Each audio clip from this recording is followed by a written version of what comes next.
There's a particular kind of silence that falls over a royal corridor just before something extraordinary is about to happen. It is not a silence born of emptiness. It is the silence of held breath, of polished shoes on marble floors, of guards standing so perfectly still that a person might mistake them for very well-dressed statues. That kind look of silence is something that Princess Anne has understood since she was a child. She grew up inside it. Plus, she breathed it in like other people breathe in morning air.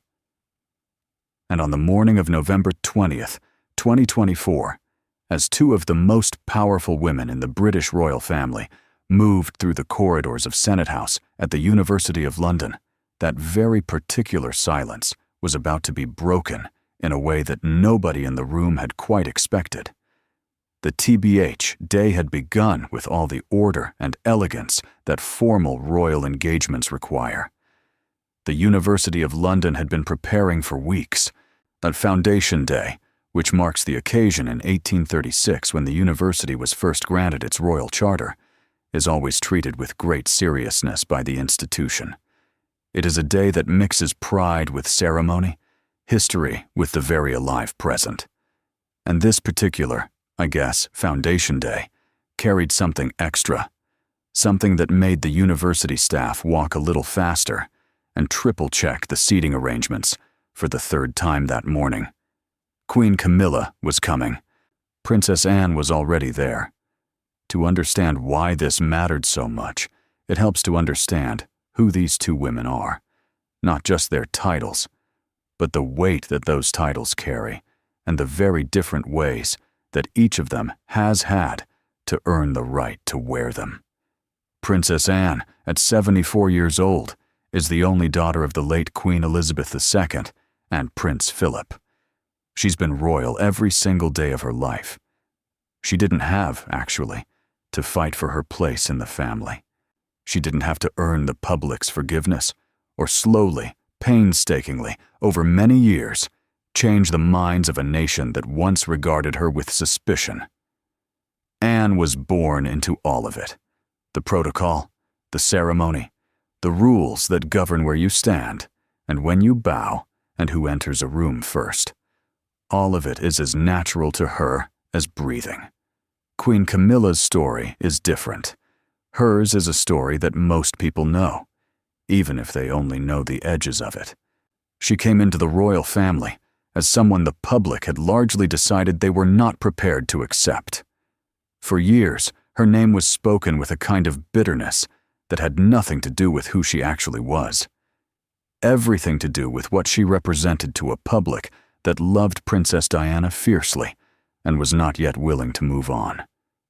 She married King Charles in April 2005, and in the years that followed, she did something that nobody expected. She won them over. Not loudly, not dramatically, and not by making speeches about herself or demanding that people see her differently. She did it quietly, steadily, through work that actually mattered, through her deep commitment to literacy, her championing of survivors of domestic abuse, her tireless appearances at charities and schools and prisons and libraries, all in service of causes that had nothing to do with making herself look good and everything to do with genuinely helping people who needed help. By November 2024, she was queen, crowned officially in May 2023, alongside Charles, at an event that the entire world watched.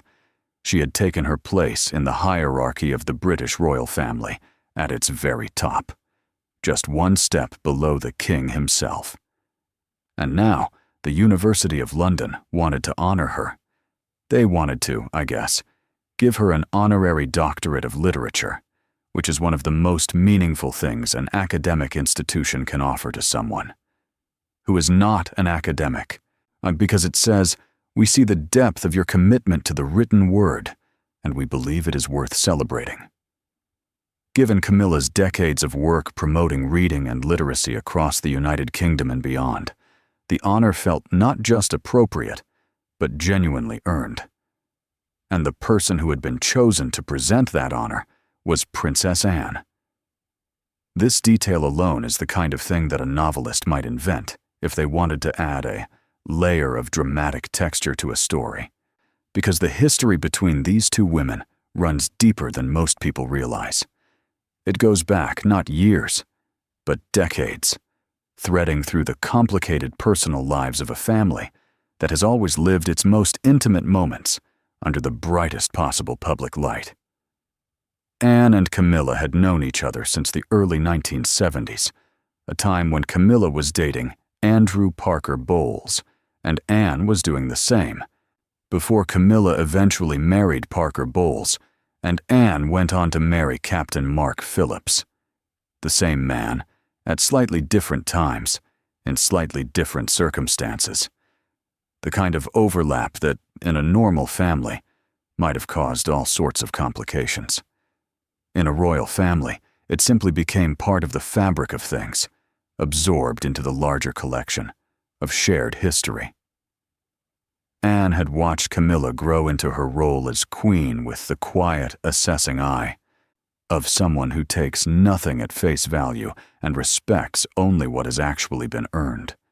What she saw was someone doing the work. In a BBC documentary in 2023, Anne had spoken of Camilla with a warmth that surprised some people. She said that Camilla's understanding of her role and what it means to the king had been absolutely outstanding. She said Camilla provides a change of speed and tone. These were not the words of someone being polite for the cameras. They were the words of someone who had observed closely and arrived at a considered opinion. On Foundation Day, the two women arrived together at Senate House, which is a grand, somewhat imposing building that sits in the heart of Bloomsbury, all pale stone and wide steps, and the kind of architecture that seems designed to make a person feel simultaneously important and very small. The morning had a ceremonial weight to it, before any of the formal proceedings got underway, so Anne carried out an inspection of the Guard of Honor, which was made up of members of the university's Officer Training Corps, Air Squadron, and Royal Naval Unit. These are young people, students mostly, who stand in their uniforms with the disciplined stillness that military ceremony demands. Anne moved along the line with the practiced ease of someone who has been doing this for 50 years, because she's. The guards stood exactly as they had been trained to stand, eyes forward and shoulders back. The inspection itself lasted only a few minutes, but there was a specific moment during it that caught the attention of those watching closely. A moment where a young guardsman, fresh-faced and working very hard to keep his composure, took what appeared to be a half step in the wrong direction as Anne approached him.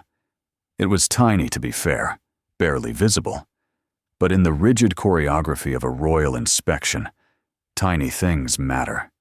The senior officer nearby made the correction quickly and quietly, and the inspection continued without interruption. But the moment stuck in the memory of those who witnessed it, because it illustrated something essential about the world that Anne and Camilla inhabit every single day. Precision is not optional. Protocol is not decoration. These, things have a purpose, and that purpose goes back further than any living person can personally remember. After the inspection, Camilla arrived and joined Anne at the university. They were escorted toward Senate House together, side by side, moving through the wide corridors with the particular way that very experienced royal women move. Not hurried, not stiff, but fluid in a way that suggests absolute awareness of the space around them at all times. Cameras were present. There were journalists, palace staff, university officials, and all the carefully arranged personnel that a royal visit of this significance requires. So everyone had been briefed. Everyone knew what was supposed to happen next. And then Camilla did something that nobody had quite anticipated. As they reached the entrance to the room where the other honorary, doctorate recipients, their families were waiting, Camilla turned to Anne and gestured for her to go first. It was a gesture of warmth, a genuine one, And Camilla was not performing for the cameras when she did this. The women have known each other for more than 50 years. They have figured out complicated personal history together. They have watched the same family grieve the same losses. They have stood together at funerals and coronations and the 1,000 unremarkable public duties that make up the bulk of a royal life. In actually that context, one woman turning to another and saying, "After you," is simply a human thing. Warm, respectful. A small, acknowledgement of something real between them.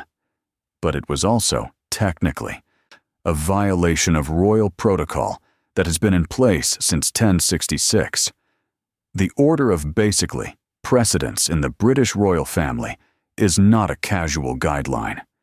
It is a formal hierarchy that has been maintained through centuries of political history, religious tradition, and the very serious business of establishing who holds power over whom.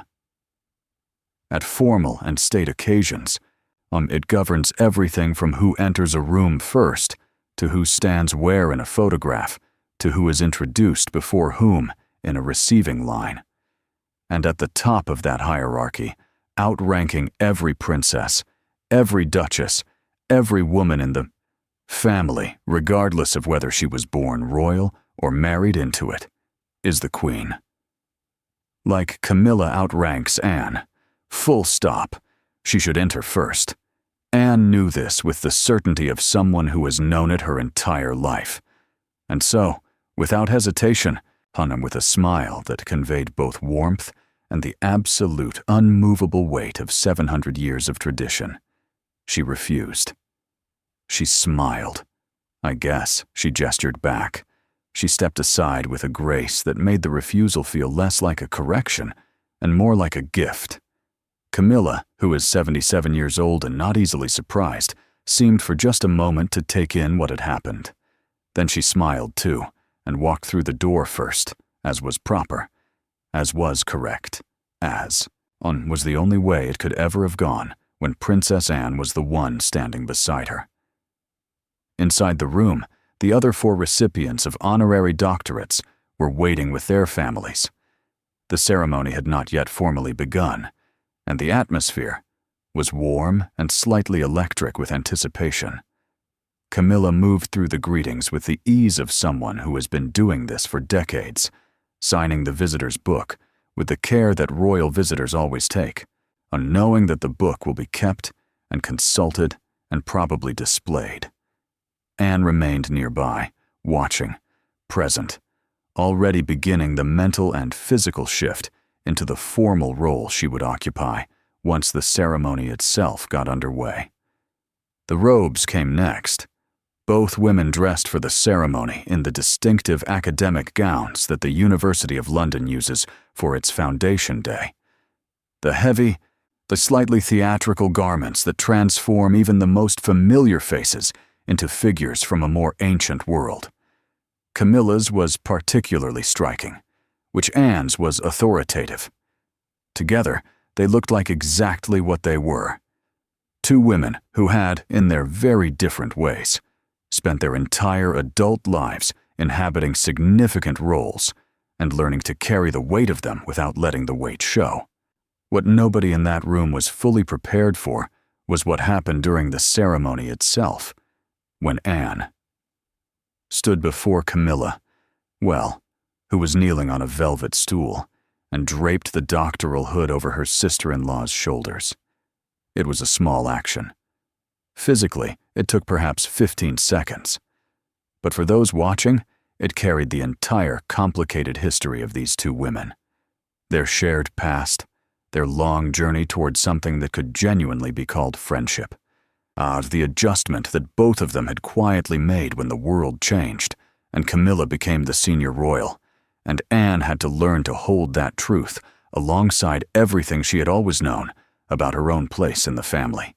Former BBC royal reporter Jenny Bond would later describe the moment as showing their mutual respect for each other, noting that Camilla has earned her sister-in-law's admiration just as she's won the respect of many people in the country.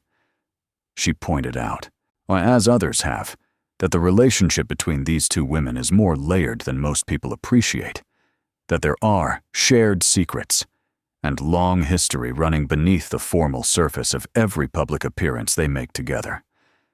And she, observed something that anyone who watched carefully that day might also have noticed. That Anne's refusal to enter the room first was not a correction or a reminder of rank. It was, in its own way, an act of respect, a gift, the most Anne-shaped gift imaginable, the gift of being told, without words, that you've earned your place. The ceremony continued. Plus, Camilla received her honorary doctorate of literature. The applause from the room was genuine. Smiles were real. And by the time the formal proceedings ended and the photographs were taken, both women in their robes, side by side, and looking at the camera with the composed ease of people who have stood in front of a great many cameras across a great many years, there was something in the air that felt less like protocol and more like the quiet, steady satisfaction of a day that had gone exactly as it should. But outside that room, and in the days that would follow, another story was building. A story that had to do with tiaras, with diamonds, with the great look, royal jewelry vaults, and the complicated, centuries-old question of who gets to wear what, and who decides, and what it means when the answer to those questions starts to change. Because Camilla, it was becoming clear to anyone paying close attention, was not simply wearing the crown. She was reshaping what it looked like to wear it. And Princess, basically, Anne, who understood better than almost anyone what tradition requires and what it costs to uphold it, was about to find herself at the center of a moment that would make even the most devoted royal watchers stop and stare. 2 days after the University of London ceremony, something happened that nobody outside Buckingham Palace could quite explain.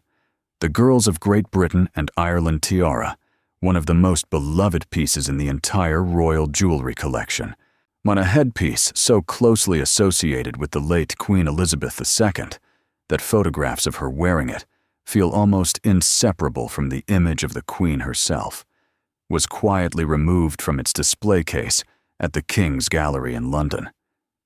It had been part of an exhibition called Edwardians, Age of Elegance, which had been drawing visitors for months, to giving members of the public a rare chance to stand a few feet away from jewels that they had previously only seen in official portraits and state occasion photographs. People had come from far away to look at it. They had queued. Plus, they had pressed their faces close to the glass and tried to understand how a collection of stones and metalwork could carry so much history in it and still manage to look so alive under the lights. And then it was gone. The exhibition was scheduled to close on November 23rd. In my opinion, tiara was removed on November 22nd. Plus, 1 day before closing, which meant that it was taken not at the natural end of the exhibition, in the ordinary course of returning loaned objects to their owners, but deliberately early. Taken with intention. Taken for a reason that the palace had chosen not to explain. Royal watchers noticed immediately. They always do.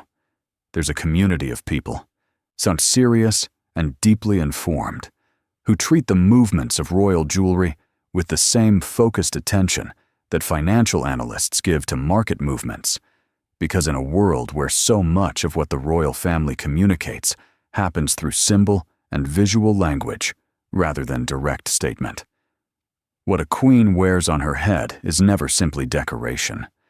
It is communication. It is history made visible. And the sudden disappearance of the girl's tiara from a public exhibition with 1 day left to run was the kind of signal that sent the royal jewelry community into a state of intense, pleasurable speculation.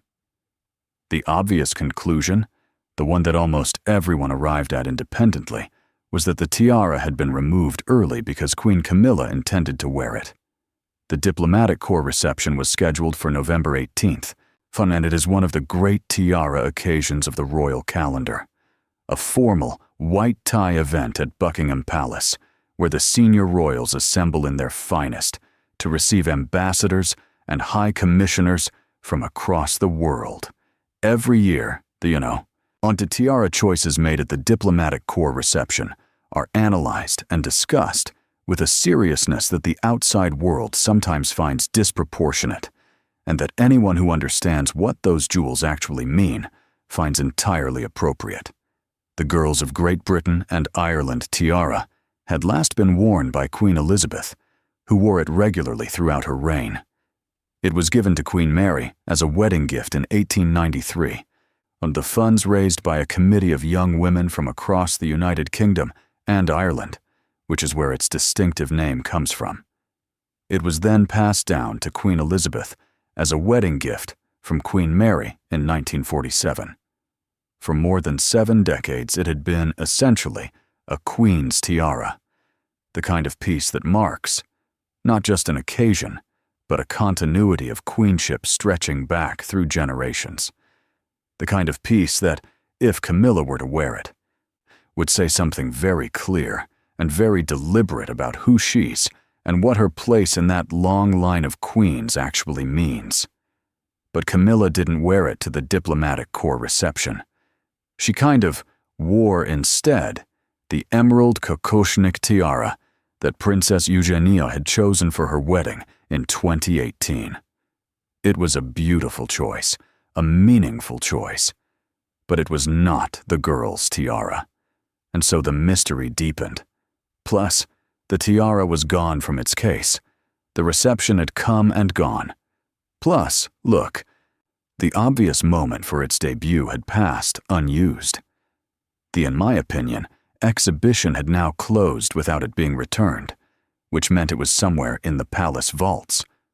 Or in a jeweler's workshop, waiting for the occasion that its mysterious early removal had been pointing toward all along. It was during TBH, this period of speculation and waiting, that something happened at a different royal event entirely. Something that had nothing to do with tiaras and everything to do with the ongoing, quietly fascinating question of how the senior royals navigate the rules that govern their lives together. The Commonwealth Day service at Westminster Abbey in March had provided an earlier version of the same lesson that the University of London would reinforce in November. On that occasion, Queen Camilla had stood inside the Abbey to greet the arriving senior royals, and one by one they had paid the formal acknowledgement that her rank requires. The Duke and Duchess of Edinburgh had each kissed her on both cheeks, and then followed with a bow and a curtsy, the full protocol, performed exactly as the rules demand. And then Princess Anne had arrived. She kissed Camilla on both cheeks, warmly, genuinely, and then she turned and walked away, without a curtsy. Protocol dictates that anyone holding an HRH title should bow to a sovereign and their spouse. Camilla, as queen, is precisely the category of person to whom that curtsy is owed. Anne knew this, which she knows the protocol better than almost anyone alive, and yet she chose, in that moment, not to curtsy. She turned and, in my opinion, walked away, and Camilla, who is not easily rattled, turned to someone else and began a conversation. And the moment passed, and the service continued. People read it in different ways. Some saw it as a small act of defiance, as a quiet reminder from the only daughter of the late queen that she doesn't easily concede the ground she grew up on. Others read it as the more relaxed approach to protocol that has characterized the royal family's style under King Charles more broadly. I sense that the rigid TBH formality of the Elizabethan era is slowly giving way to something slightly warmer and more human. Still others, who understood the history between these two women, read it simply as Anne being Anne. The same woman who months later would refuse to enter a room before Camilla not out of stiffness, but out of respect.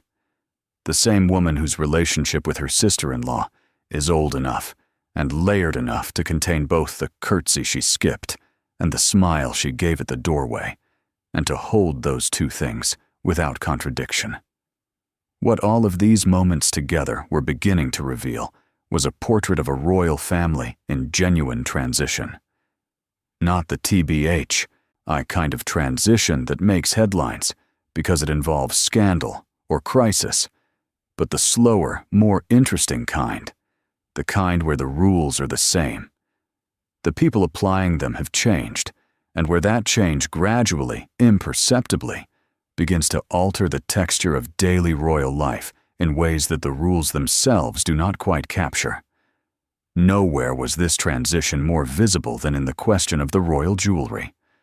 When Queen Elizabeth II was alive, and she controlled the royal jewelry vault with the focused determination of someone who understood, perhaps better than any modern monarch, that the pieces in her collection were not simply beautiful objects.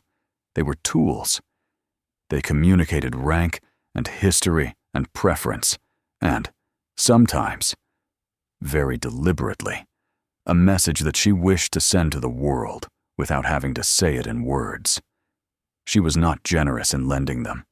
She had her preferences, and she maintained them with consistency. So Princess Kate had the lover's knot tiara, and that was her tiara, and that was that. Kind of, Sophie had her anthemion. The system was legible. It was known.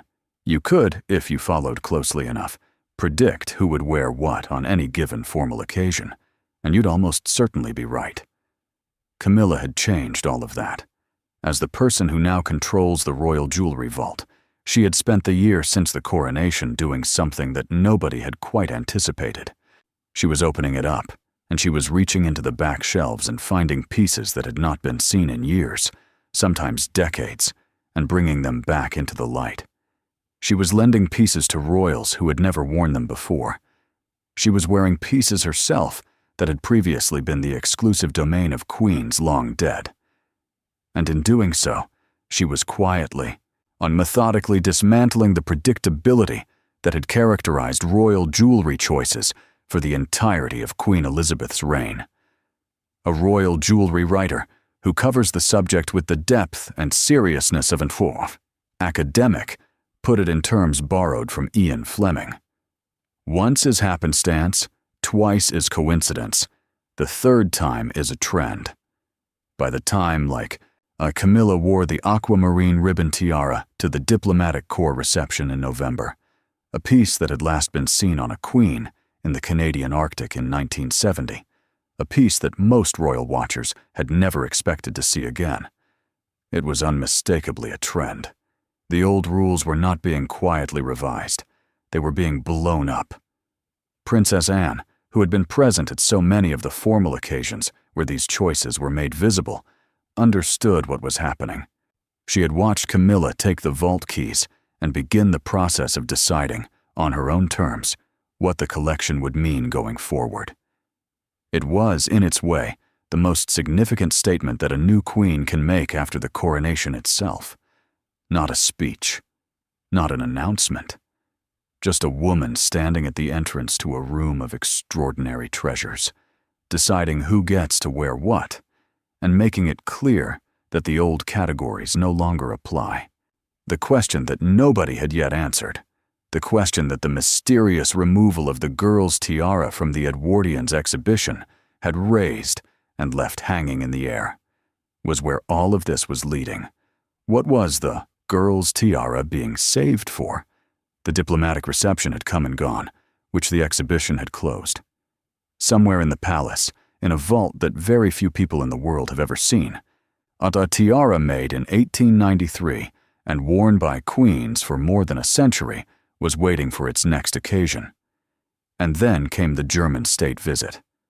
King Charles and Queen Camilla were set to host the President of Germany, Frank-Walter Steinmeier, and his wife Elke Budenbender, for an official state visit at Windsor Castle on December 3rd.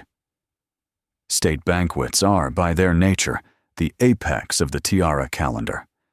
They are the occasions for which the grandest pieces are saved, the evenings on, which the full weight of royal jewelry history is put on display for a watching world. Every detail is scrutinized, the gown choice, the earrings, and above all, the tiara. And Princess Anne had her own moment at this banquet, one that would have embarrassed a lesser person, but that she handled with the straightforward good humor that's entirely characteristic of her. Now she was seated next to Sheikh Tamim bin Hamad Al Thani at the top table in the ballroom, a seat that speaks to her position and experience, and wore the aquamarine pine flower tiara that the Queen Mother had given her as a wedding gift. The banquet proceeded with the formal elegance that these occasions require. There were speeches and toasts, and the elaborate choreography of a state dinner at the very highest level. So when the moment came for King Charles to raise his glass to the Emir and his wife, Anne began to raise hers alongside him, as the instinct of 50 years of these occasions prompted her to do. And then she caught herself. She basically had nearly taken a sip before the formal clink, the royal equivalent of jumping the gun at a starting pistol, the kind of minor slip that anyone at any dinner party might make and forget by morning. At a state banquet with cameras present, it is not the kind of thing that goes unnoticed. Anne saw her mistake in the same instant she began it, and corrected herself with a speed and composure that suggested the self-awareness of someone who has been attending these events since before many of the people in the room were born. She turned to the Emir, who was seated beside her, and raised her glass properly, and the moment passed without incident. She noted by the cameras and the close observers and quickly absorbed into the larger story of the evening. The larger story of the evening was Camilla's tiara, when she walked into the state banquet in a teal lace gown by her favorite designer Fiona Clare, with dramatic diamond earrings and an emerald and diamond necklace that had come from the royal vaults. The tiara on her head produced an audible reaction from those who recognized it. Because what she was wearing was not the girl's tiara, which everyone had been waiting for, and which had been missing from its display case for nearly 2 weeks. What she was wearing was something even more significant. She wore the Girls of Great Britain and Ireland tiara, the same piece, the one that had been quietly lifted from the exhibition, held in the vaults, saved for exactly this moment. And it was perfect. The teal of the gown, the brilliance of the diamonds against the light of Windsor's staterooms, the weight of a tiara that had sat on the heads of 2 queens before her and that she was now wearing as the third, in a room full of ambassadors and dignitaries and her own family, on an evening when the formal display of who the British royal family is and what they represent was exactly what the occasion demanded. Somewhere in the room, Princess Anne was watching, the woman who had twice in recent months demonstrated her absolute command of what protocol requires, who had smiled and stepped aside at a doorway and almost raised a glass a half-beat too early, watched her sister-in-law walk in wearing a piece of history. And whatever passed through her mind in that moment, nobody could have read on her face. That is something else she learned from her mother. The diamonds in the Girls of Great Britain. Ireland, actually. Tiara aren't remarkable in the way that the largest, most famous stones in the royal collection are remarkable. There's no single stone that you could point to and say, that one, that's the one that makes this piece what it is. What makes it extraordinary is the cumulative effect of all of them together. Hundreds of stones, arranged in a design that catches the light from every angle and sends it back into the room in a way that makes the person wearing it seem to glow from the inside. It was made for a queen in 1893. It has been worn by queens ever since. And on December 3rd, 2024, it sat on Camilla's head in the staterooms of Windsor Castle and looked, to anyone watching, as if it had been made for exactly this moment. But the tiara's arrival at the German state banquet was only the most visible part of a story that had been unfolding quietly for months, and that would continue to unfold in the days and weeks that followed.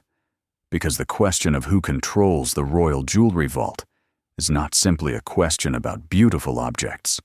It is a question about power, about continuity, about the deeply human need to understand who holds authority in a family. That has been performing authority in front of the entire world for centuries. When Camilla became queen, she inherited something that most people do not fully understand the significance of. She didn't simply inherit a title. Plus, she inherited the keys to the vaults, the authority to decide which pieces are worn by whom, at which occasions, and for what purpose. In the last years of Queen Elizabeth's reign, the late monarch had maintained tight control over this system, and the result was a jewelry situation that was, by royal standards, remarkably predictable. You could look at a state occasion invitation and, before the photographs were even taken, know with reasonable confidence what would be on each woman's head. The predictability was its own kind of statement, an assertion of continuity, of stability, of a monarchy, some that had been doing this for a very long time and intended to keep doing it exactly this way. Camilla looked at that predictability and deliberately, quietly, began to take it apart. What she did was not reckless. It was not random. Looking at the pattern of her choices across the months following the coronation, a picture emerged of a woman who had thought carefully about what the royal jewelry collection represents and had arrived at a conclusion that her predecessor had not. The conclusion was this: these pieces belong to history, and history belongs to everyone. Or at least to every woman in this family who has earned the right to wear them. In my opinion, old rules. Kate wears this tiara. Sophie wears that one. Certain pieces are for queens only, were not laws. They were habits. And habits can be changed by the person with the authority to change them. Princess Anne had her own relationship with this question, and it was not a simple one. As a woman who had grown up surrounded by the most spectacular jewelry collection in the world, and as someone who understood better than almost anyone the historical significance of each piece, she had never been among the royals who attracted the most attention for their jewelry choices. She had her pieces, the aquamarine pine flower tiara from the Queen Mother, and the various brooches and necklaces that she's worn consistently over decades, and she wore them with the straightforward confidence of someone who is not interested in performing jewelry as spectacle. Her choices said, I know what and I know what it means, and I do not need to change it to prove anything to anyone. But she had honestly also watched, over the years, how the vault had been managed. She had seen, the patterns, and she had noticed which pieces came out and which stayed in.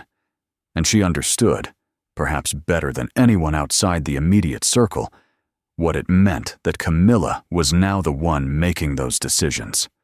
There was another piece to this story, one that had been in the news earlier in the year, that added a layer of genuine drama to everything that followed. Author Robert Jobson, in his book, The Windsor Legacy, unrevealed a story that Buckingham Palace had never publicly acknowledged. That ahead of a royal tour to Canada in 2022, thieves had managed to get access to Queen Camilla's jewels. The piece had been buried, according to Jobson, to avoid embarrassment. The details of exactly what was taken, or how the theft occurred, or what the ultimate outcome was, remained deliberately vague. But the story itself was significant for what it revealed about the vulnerability of objects that most people imagine to be impenetrably secure. Even in the world of royal jewelry, armed guards, vaults, centuries of protocol built in particular to protect these things, the unexpected happens. The revelation cast a new light on the quiet, meticulous attention that's paid to the security and management of every piece in the collection. It is not paranoia that drives the system. It is accumulated experience. The story of Colonel Blood in 1671, who managed to walk out of the Tower of London with the imperial state crown and the sovereign scepter before being caught, is not simply a historical curiosity.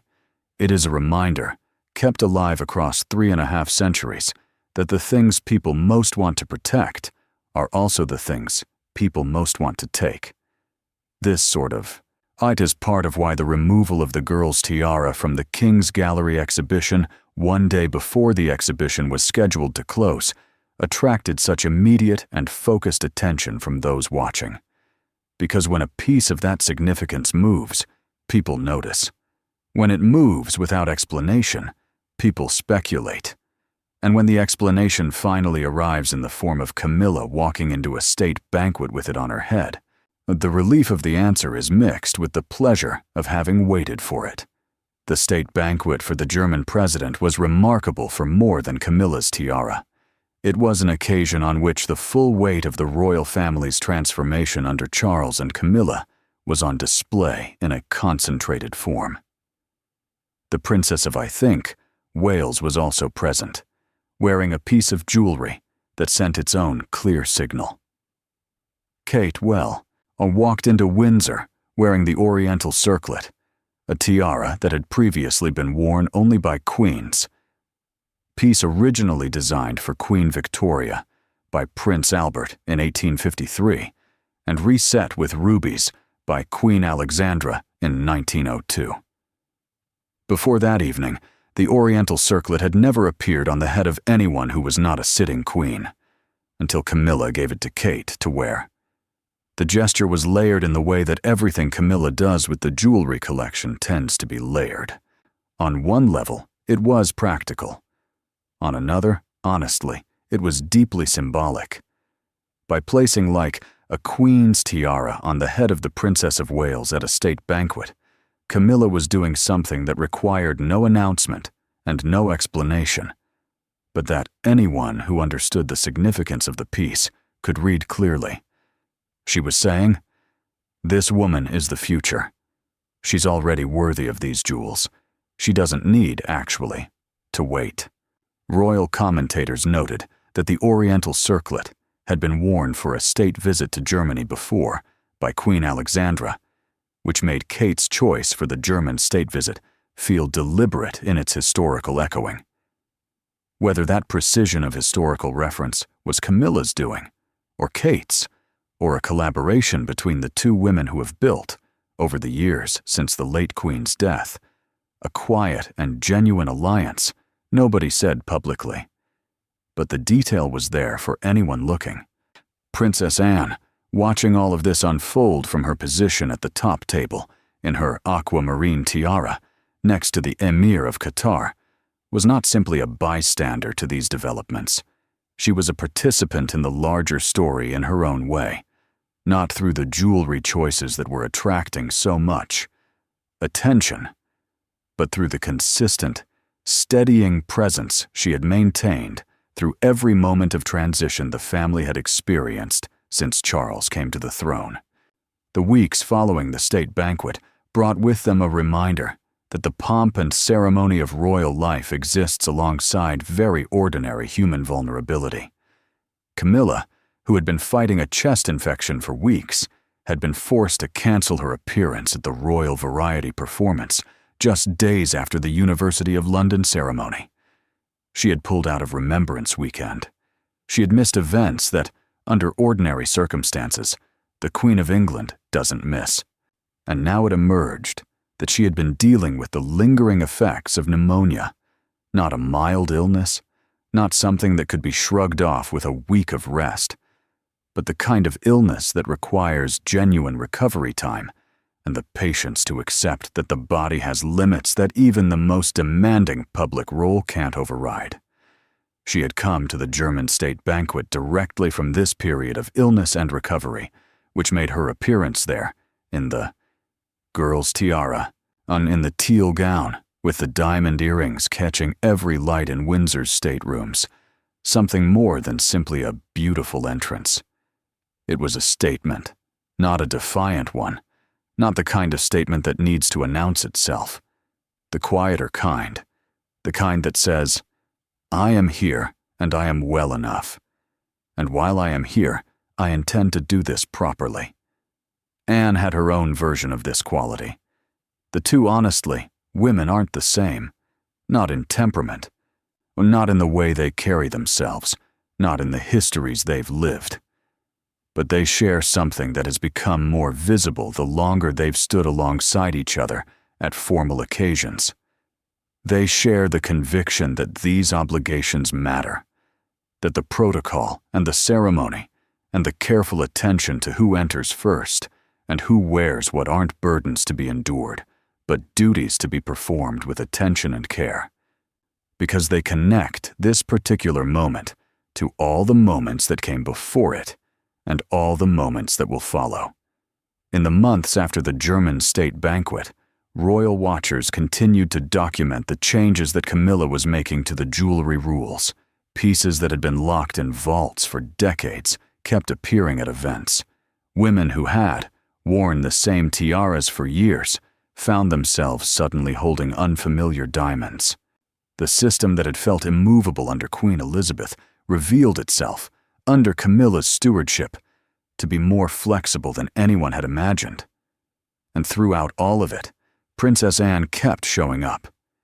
At state banquets and formal inspections and university ceremonies and everything in between. Keeping the protocol, which refusing doorways, almost drinking too for what it's worth, early, and then catching herself. Wearing her grandmother's tiara and sitting next to foreign leaders and raising her glass at the exact right moment. Doing all of it with the consistency of someone who has never once doubted that the consistency itself is the point. The relationship between Anne and Camilla, two women who share 50 years of history, who once dated the same man at different times, who have watched each other from a careful distance, and then, slowly, from a closer one, had, by the end of 2024, become something that neither of them would probably describe in warm or effusive terms, because neither of them is built for that kind of description. But it was real. It was mutual. It had been tested by the kind of circumstances that test everything, by grief, by change, by the slow and sometimes painful process of a family reorganizing itself around a new center of gravity. What Camilla had built in the 2 years since the coronation, she was not just a public identity as queen. It was a relationship with the institution itself, with its history and its objects and its rules, that was genuinely her own. She had not stepped into Queen Elizabeth's shoes and tried to fill them. She had, in her own way, and at her own pace, begun to reshape what those shoes looked like. The jewelry vault was the most visible expression of this, but it ran deeper than the diamonds.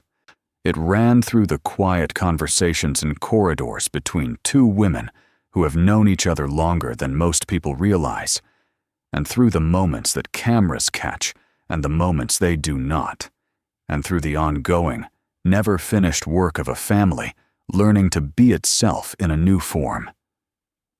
When a guard at the King's Gallery reached up to the display case and carefully lifted the Girls of Great Britain and Ireland tiara from its stand, 12 days before it would reappear on Camilla's head at a state banquet, he was following instructions that had come from the highest level of the household.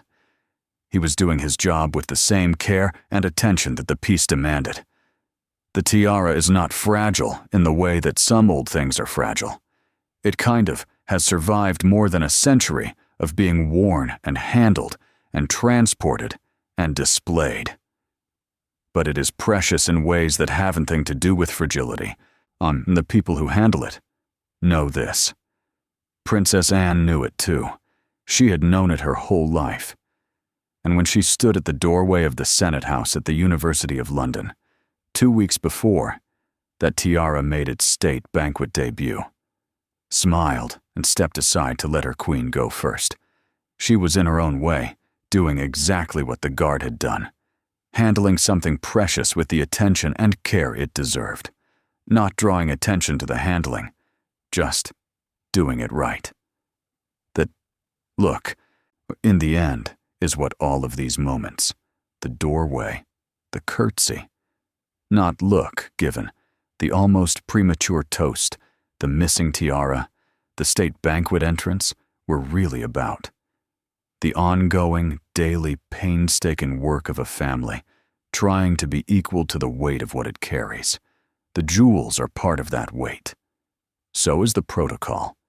So is the history that runs through every room they enter and every gesture they make, and every single carefully managed moment where two women, who have known each other for half a century, look at each other across a doorway and make a decision that's simultaneously about nothing more than good manners and absolutely everything about what it means to belong to an institution that has been doing this, in one form or another, for nearly 1,000 years.